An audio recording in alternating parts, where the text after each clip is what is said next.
Hello everybody, welcome back to the channel and thanks for joining me once more. Now as they used to say on Monty Python, and now for something completely different. Many moons ago I did a video, comic book covers, the ones that I really liked. That covered mainly vintage comics from the 60s to the 80s, 1960s to 1980s. So today I thought we'd have a look at some more contemporary comics from maybe the last four years or so that I really enjoyed when I saw them, you know. And sometimes I buy a comic just because I like the cover, which sounds crazy because the artwork inside sometimes is abysmal. But nevertheless, I just like covers. I've always been fascinated by them since I was a kid. So there's quite a few to get through. So without any more ado, we'll jump straight into them. I'll just be spectacled myself so I actually see what I'm doing. There we go. It's more more like it. Now it's been it's been the fashion lately to bring back something that they did in the 80s, maybe 90s, I can't remember. That was foil covers. They're very distinctive, obviously, and a few of them I bought because I really liked them. Okay, I'll have to angle these so you can actually see them. You can see the foil effect there. That was the first issue of the new Golden Age Green Lantern, and we had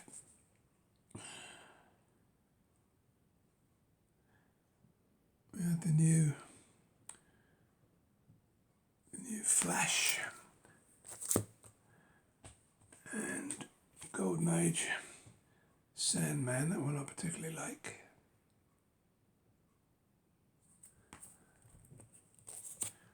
And this was the Justice League. Lovely yellow background there. And then we had the Golden Age Flash. I only ever bought the first issues of these, which these are, because I really enjoyed the foil covers. They looked very different to anything else. And then this is a reprint of the first issue of Wonder Woman way back in, I don't know, 1938. I think, or maybe a bit later. That's a repro of that with a foil cover.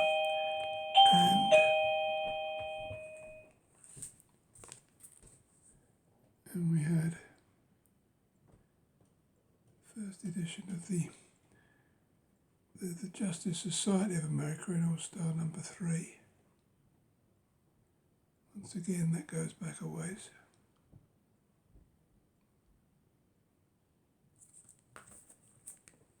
Sorry about the ding-dong there. Everybody comes to the door when I'm trying to do a video.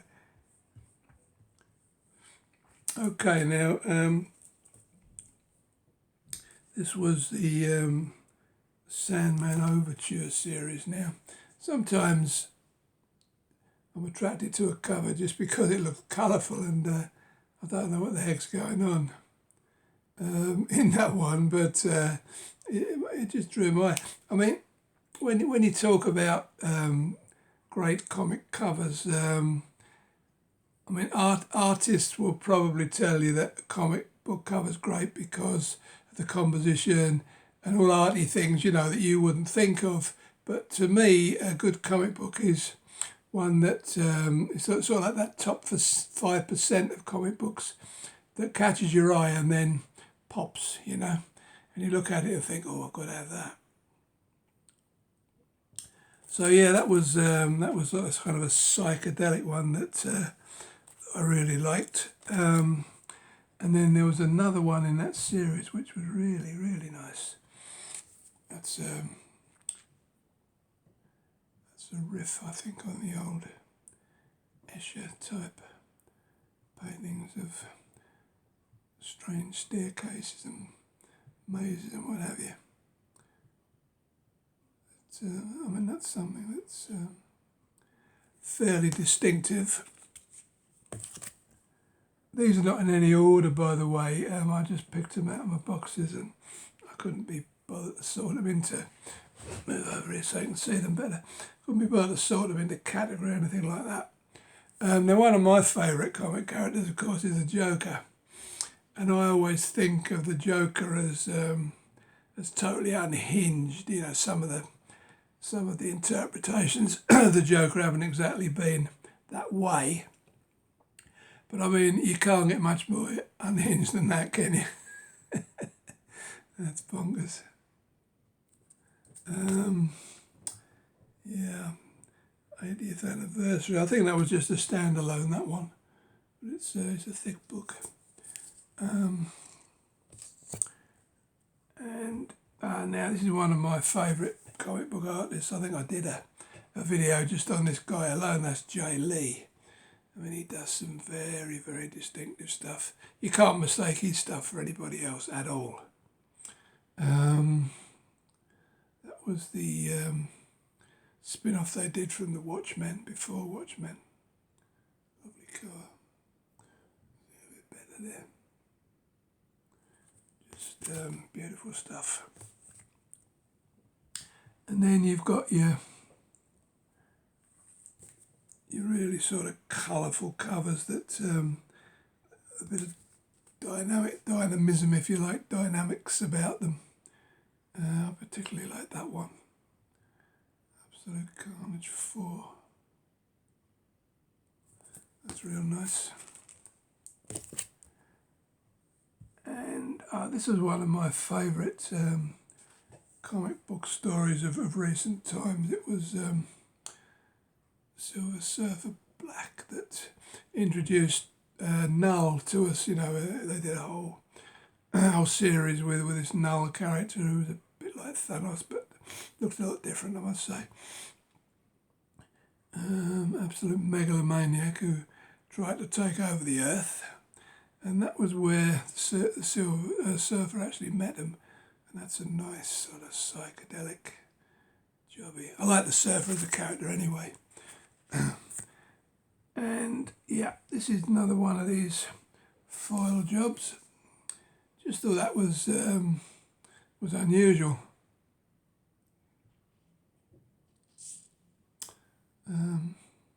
So it's a foil, so I had to buy that one. I bought the whole series because it was quite interesting storyline, so I didn't just waste the money on the one.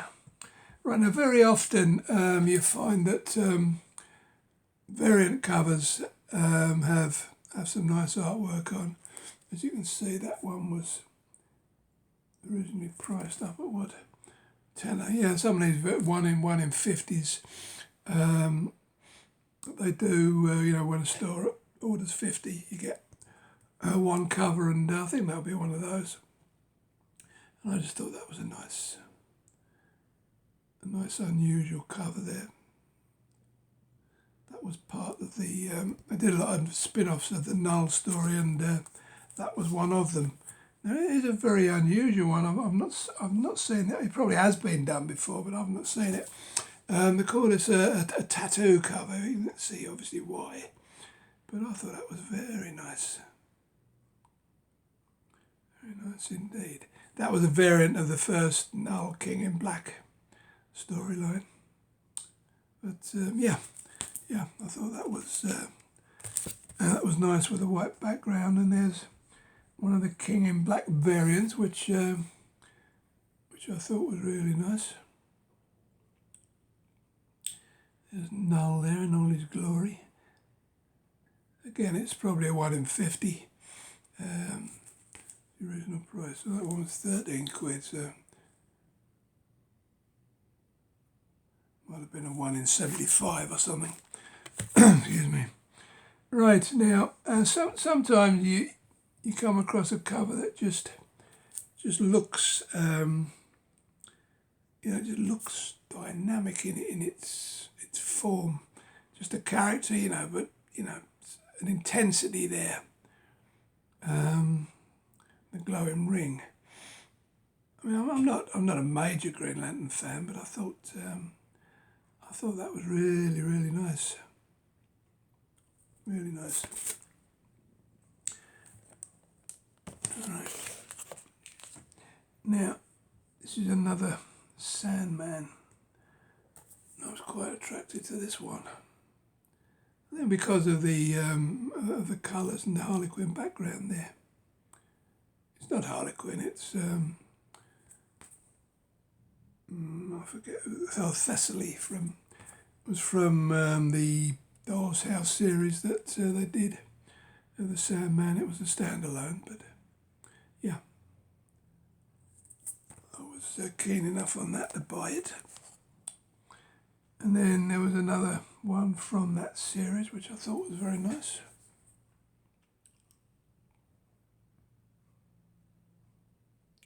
Just so unusual. As I say, there's only about 5% of covers that come into that come into the category of excellent. I'd say there's 80% that are sort of like average. Maybe 5% that are good, 5% that are great, 10% that are good, 5% that are great, and then you've got the other 5% which are outstanding in my opinion. Now that's Amano, Yoshitaka Amano, I think his first name is. He does some beautiful work. That's another Sandman cover. Although it's a Virgin cover, so I think the bloke who sold me this was robbed because I got it for cost price. And I believe it's rarer than that, or scarcer than that anyway. Not very often you get a Virgin cover without any writing on it, but yeah, he does some good work. Yeah, he's an artist I like, Lee Bermejo. That's a nice representation of the Joker. I wouldn't want to be that kid. Or end up with his head ripped off or something. But yeah, I think that's a lovely cover. He's one artist that I really do like. Now, I mentioned earlier about I've always considered the Joker to be an absolute nutcase, demented. I don't agree with some of the representations of him, but if you want to see demented, there's a nice Sam Keith cover. You can't get much more mad than that, can you? That's great. I like Sam Keith anyway. He's a good artist. But yeah, I'll linger on that one because I think that one's just mental in my opinion. Oh dear, I always laugh when I see that one. Here's a nice one. This was to celebrate Action number 1000, which is quite a milestone. And I was just taken by the way it was done on the white background. You don't see that many covers with a white background, but I thought that was excellent. Just something a bit different, with the shirt there against the white background. It just looks awesome to me, that one. Certainly worthy of Action Comics number 1000. Now, he's another artist that does some nice work. I wouldn't say I was a great fan of his, but this particular one is a beautiful cover. One of my favourites, Joe Linsner. I mean, that is just gorgeous.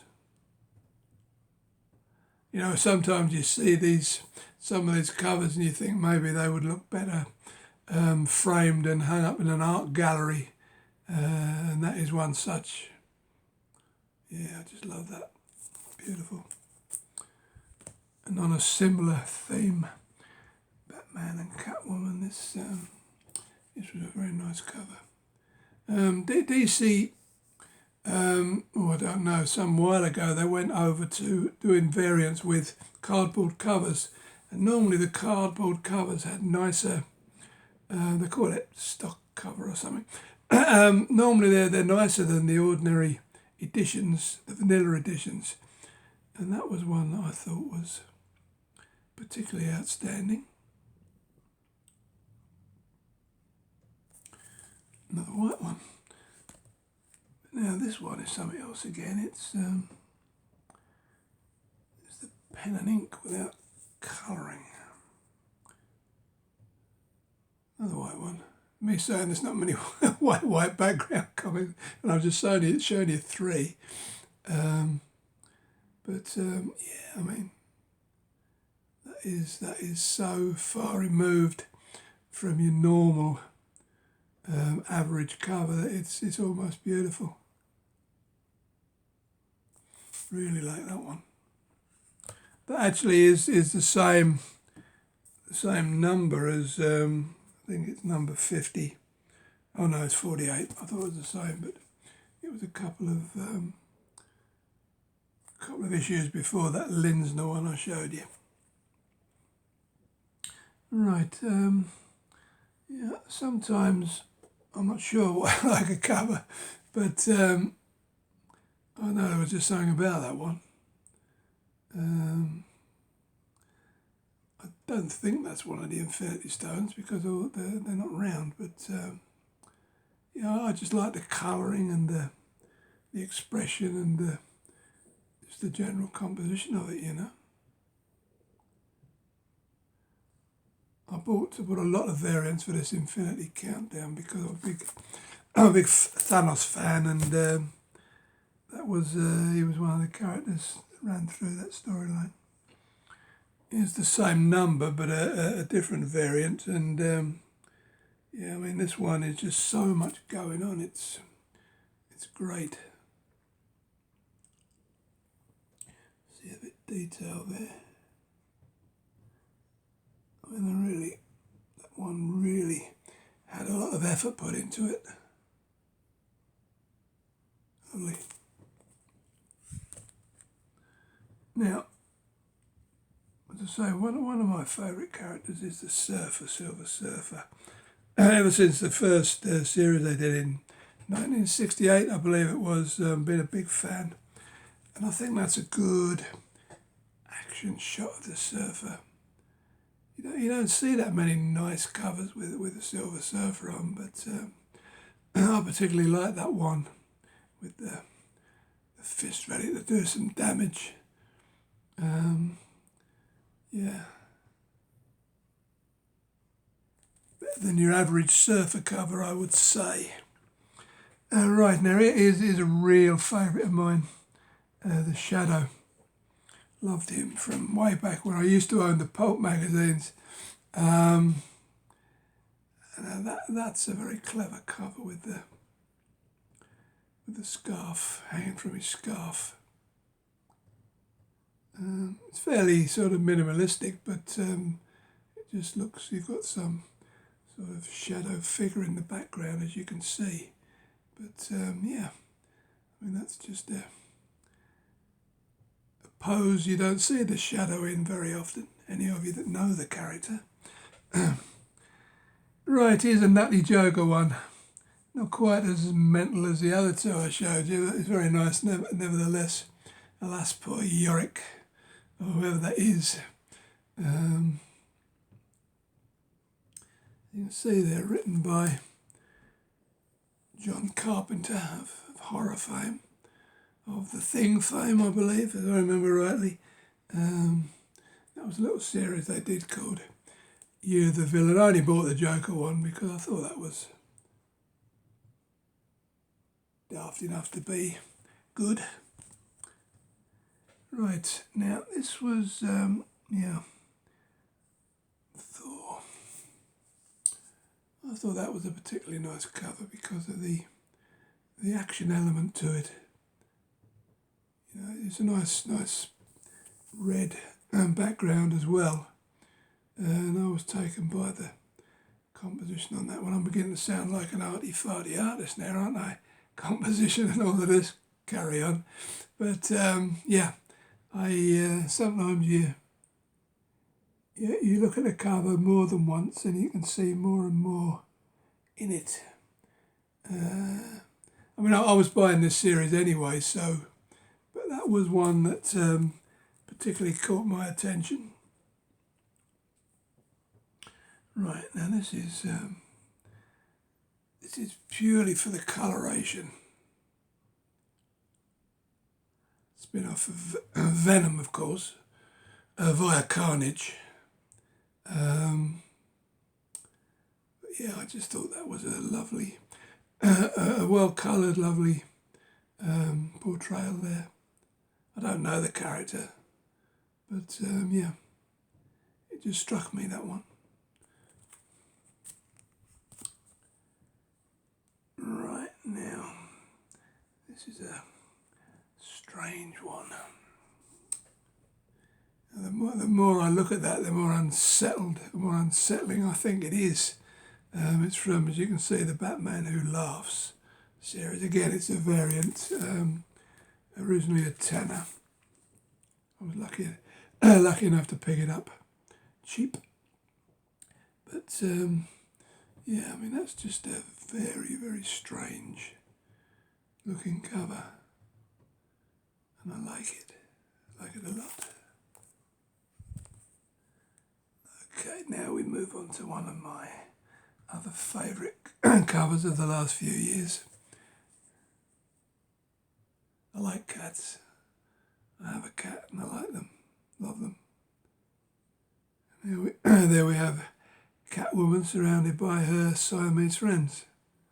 I mean, that's a beautiful cover. I love it.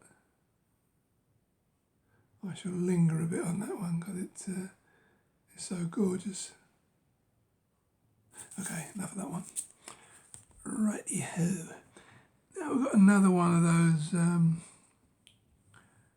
strange white covers, which I quite like. Not a big fan of Harley Quinn, to be honest. I thought the films were god awful with her in. But yeah, I thought that was an interesting cover. That's Harley Quinn with a character called Punchline, I believe her name was, who became very popular during one of the Batman runs. But yeah, nice. Right, here's Lee Bermejo again. This is just a great sort of action cover. You can't really beat stuff like this. You know, if all comic book covers were like that, you know, I'd be skint for a start. I'd be buying them all. But I'd be in heaven. I mean, that is just, I don't know, just a lovely, lovely cover.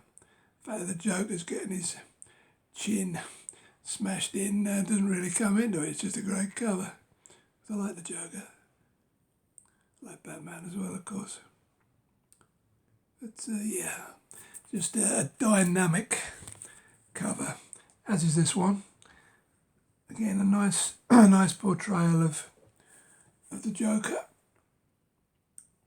with an interesting looking image of the Batman back there. You know, he used to wear his ears like that back in the late 30s when he first came to a comic book. But yeah, that's Joker all tucked up there for war by the look of it. But yeah, really nice. Here's a strange one. This is another one of these cardboard stock covers that I was telling you about earlier. I think that's Harley Quinn with her Joker mask on, which struck me quite well. If that's no, I thought that might be Bane in the background, but it's not. But yeah, interesting colours on that one as well. Okay, we come to the last half a dozen. Now, Penguin is one of those characters that I really, really don't like. I thought the second Batman film that Burton did that featured the Penguin was absolutely horrible. But that's a nice representation of him. Like that one. And here's Batman and Catwoman again in a nice action pose with a white background. Did I say there weren't many comics with a white background? So sue me. I'm wrong. Terrible. But yeah, that's a nice dynamic action cover. Right, now, I was telling you about loving my friend Thanos. I think that's a typical pose of him. You know, it brings out the power and the evil that exudes from him, you know. Just a lovely sort of like facial